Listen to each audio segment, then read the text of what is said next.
आइए जरा एक तारीख पर नजर डालते हैं। 8 मार्च 2026। सुनने में तो ये बस एक आम सा दिन लगता है ना?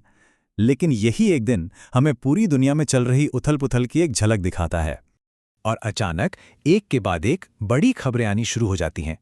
पहली हेडलाइन जो दुनिया को हिला देती है, ईरान के सुप्रीम लीडर की मौत की पुष्टि हो गई है। और जब ये सब हो रहा है, ठीक उसी समय दुनिया के दूसरे छोर पर प्रकृति अपना कहर बरपा रही है।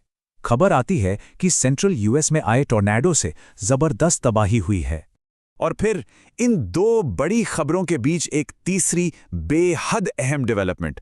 प्रेसिडेंट ट्रंप मियामी में shield of the America summit host कर रहे हैं। ये कोई आम मीटिंग नहीं है, ये दुनिया के पावर बैलेंस में एक बहुत बड़े बदलाव का इशारा है।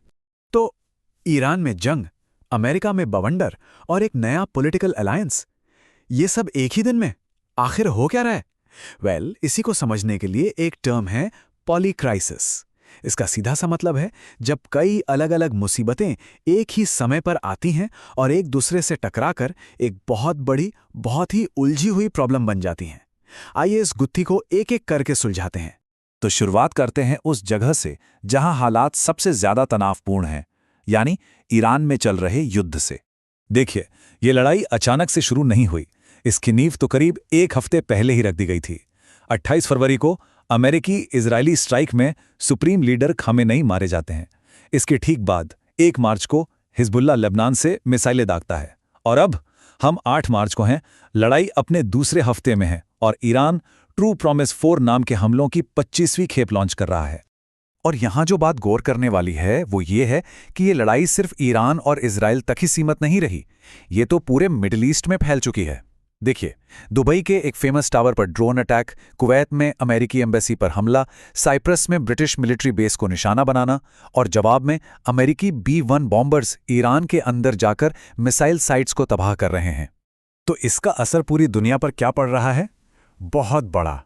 स्ट्रेट ऑफ हॉर्मुज़, जहां से दुनिया का बहुत सारा तेल गुजरता है, वो बंद हो चुका है।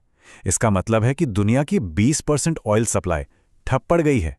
सोचिए, एक रीजनल लड़ाई का सीधा असर ग्लोबल इकोनॉमी पर पड़ रहा है। और यही तो पॉलीक्राइसिस है, एक प्रॉब्लम दूसरी को जन्म देती है। चलिए, अब मिडिल ईस्ट की इस आग से थोड़ा दूर चलते हैं और देखते हैं कि अमेरिका में क्या चल रहा है, जहां एक बिल्कुल नई स्ट्रेटेजिक चेस गेम खेली जा रही है। अमेरिका की इस नई रणनीति को समझने के लिए ये कोड बहुत जरूरी है। इसे डोनरो डॉक्ट्रिन का नाम दिया जा रहा है। ये असल में पुरानी मोनरो डॉक्ट्रिन का एक नया 21वीं सदी का वर्जन है। मतलब अमेरिका अपने आसपास के देशों यानी वेस्टर्न हेमिस्फीयर में बाहरी ताकतों को दूर रखकर अपना दबदबा फिर से कायम करना चाहता है। और इस नई सोच की वजह से डिप्लोमेसी का तरीका भी पूरी तरह बदल रहा है। पहले समिट ऑफ द अमेरिकाज होता था, जिसमें सबको शामिल करने की कोशिश होती थी, लेकिन अब है शील्ड ऑफ द अमेरिकाज। ये एक सेलेक्टिव ग्रुप है। मतलब अमेरिका सिर्फ उन देशों के साथ गठजोड़ कर रहा है जिनकी सोच उससे मिलती है और जो चीन के असर को कम करने और अमेरिकी इंटरेस्ट को आगे बढ़ाने में मदद करेंगे। इस नए अलायंस के मकसद एकदम साफ हैं।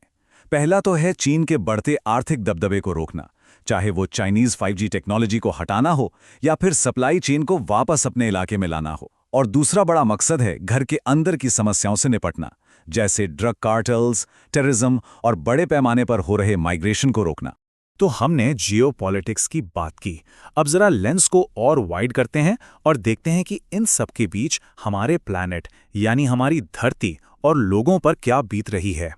अमेरिका के अंदर एक्सट्रीम वेदर का कहर है। मिशिगन और ओक्लाहोमा में जानलेवा बवंडर आए हैं। ये हमें साफ साफ बता रहा है कि क्लाइमेट क्राइसिस अब कोई भविष्य का खतरा नहीं, बल्कि आज की सच्चाई है।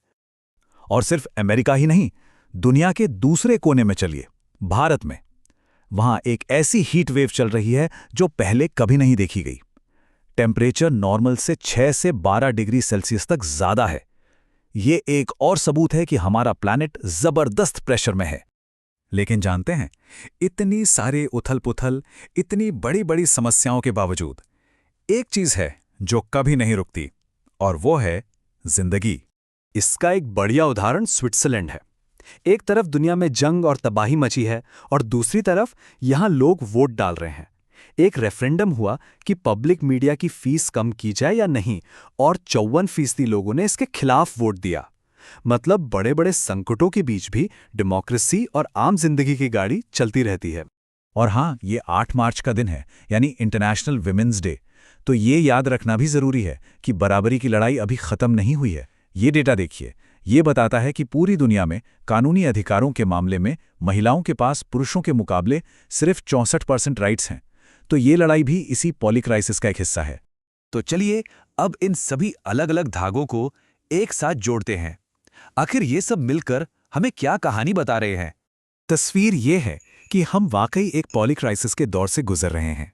एक तरफ जियोपॉलिटिक्स के पुराने रूल्स टूट रहे हैं, नए नए ग्रुप्स बन रहे हैं।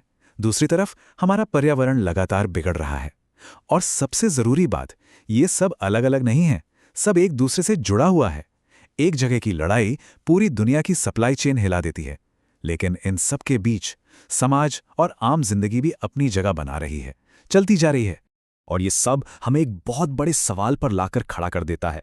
अगर यही लगातार चलने वाला संकट ही हमारा नया नॉर्मल है, तो फिर स्टेबिलिटी यानी स्थिरता का भविष्य कैसा होगा? ये एक ऐसा सवाल है जिसका जवाब हम सबको मिलकर खोजना होगा।